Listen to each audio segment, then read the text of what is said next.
So ఇప్పుడు N9 media CEO Rakesh అని మాట్లాడాల్సిందే కూర్చున్నారు. 2 నిమిషాలు అన్న. అందరికీ జై తెలంగాణ.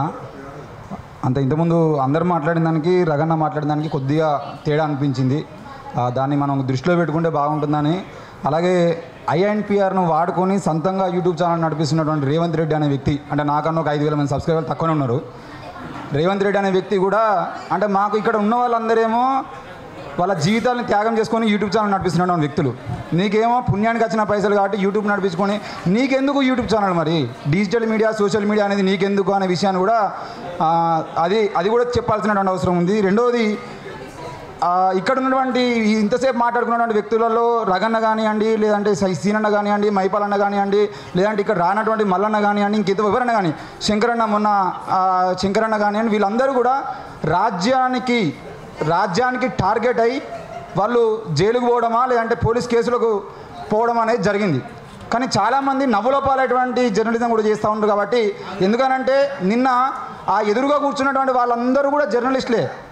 మీరు అది దృష్టిలో పెట్టుకోవాలి. మండల నియోజకవర్గ స్థాయి జర్నలిస్టులందరూ నిన్న రేవంత్ రెడ్డి మాట్లాడుతూ ఉంటే చప్పట్లు కొట్టిరానంటే మనం కూడా మారాల్సినటువంటి అవసరం ఉంది. అఘోరి లాంటి వాళ్ళని కూర్చోబెట్టి మీకు పీరియడ్స్ వస్తాయనే ప్రశ్న అడిగినప్పుడు మనం ఎగతాళి అవుతున్నాం. కాబట్టి దయచేసి అంటే ఇట్లాంటి అవకాశాలు ఇవ్వద్దనే విషయాన్ని కూడా మీరు చూసుకోవాలి. దాంతోపాటు ఈరోజు టీపీసీసీ మీడియా ఇన్ఛార్జ్గా ఉన్నటువంటి సామా రామ్మోహన్ రెడ్డి అనే వ్యక్తి దేనికి సంబంధించినటువంటి వ్యక్తి, ఆయన ఏం చదువుకున్నాడు, మీడియా ఇన్ఛార్జ్కి ఎట్లా ఉన్నాడు. ఈరోజు ప్రెస్ అకాడమీ చైర్మన్గా ఉన్నటువంటి కె శ్రీనివాసరెడ్డి గారు ఏం చదువుకున్నారు, ప్రెస్ అకాడమీ చైర్మన్ అయ్యారు. ఆయనకు జర్నలిజం ఉందా? ఈరోజు ఇక్కడ సామా ముఖేష్ అని ఉన్నాడు, ఆయన అడ్వకేట్. సామా రామ్మోహన్ రెడ్డి అడ్వకేటు. మరి మీ మీడియా ఇన్ఛార్జ్గానేమో జర్నలిజం చేసిన వాళ్ళని పెట్టుకోకుండా ఇక LLB చేసిన వాళ్ళని పెట్టుకొని మీరు మాకు సంబంధించిన విషయంలో ఈరోజు మేము సైకాలజీ చదివినాం, MBA చేసినాం, ఈరోజు జర్నలిజం చేసినాం, 3 PGలు చేసి మేము జర్నలిజంకి ఎందుకు వచ్చినాం? అవారాగాళ్ళుగా తిరగడం ఇష్టం లేక. నేను నువ్వు మాట్లాడినావు కదా, ఈరోజు ఇక్కడే ఉన్నాడు జనార్దన్ అన్న రేపు పొద్దుగాల అవారాగానిగా తిరగకుండా జనార్దన్ను జర్నలిస్ట్ చేయాలటువంటి ఆలోచన నువ్వు చేయకపోతే ఉద్యోగాలు వేసేది ఉంటే వీళ్ళందరూ ఎందుకు ఈరోజు యూట్యూబ్లు పెట్టుకుంటారు?